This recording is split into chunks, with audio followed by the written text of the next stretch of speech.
మంత్రిగా ఉన్నటువంటి పెద్దలు వివేక్ గారు నిజామాబాద్ మాలల మా కుల బాంధవుల యొక్క ఆత్మీయ సమ్మేళన వేసి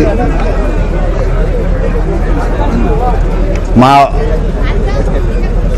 పేరు తీసుకొని మాట్లాడడం జరిగింది. అత్యంత బాధాకరం. ఎందుకంటే ఆ రోజు జరిగినటువంటి సంఘటన అనేది వారి పెద్దలు వెంకటస్వామి గారి యొక్క జన్మదిన కార్యక్రమంలో పాల్గొని నేను అక్కడ ఉన్నటువంటి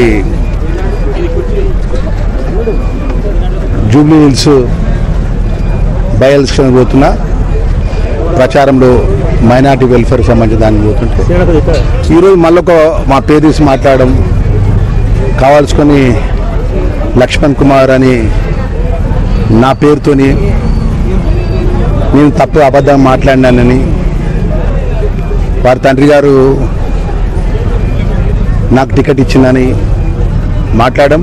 సరే, ఏదైనా కూడా అఖిల భారత కాంగ్రెస్ పార్టీ నాయకత్వం మల్లికార్జున ఖార్గే గారు, రాహుల్ గాంధీ గారు, మన పిసిసి అధ్యక్షులు ముఖ్యమంత్రి వారి నేతృత్వంలో రేపు ఉప ఎన్నికలు ఉన్నాయి. రేపు స్థానిక ఎన్నికలు ఉన్నది. పార్టీ బలోపేతం, పార్టీ ముఖ్యం అందరికంటే, మనందరికంటే పార్టీ ముఖ్యం. మనం రాష్ట్ర ప్రభుత్వం నడిపే వాళ్ళం, క్యాబినెట్లో ఉన్నాం. కాంగ్రెస్ పార్టీలో ప్రజలను ఆశీర్వదించారు. సరే, మన మధ్యలో ఏదైనా ఉంటే సరే, నేను తప్పు మాట్లాడినా మీరు ఒప్పు మాట్లాడినా అనేది మన పార్టీ ఇంటర్నల్గా కూర్చొని మాట్లాడితే బాగుండేది.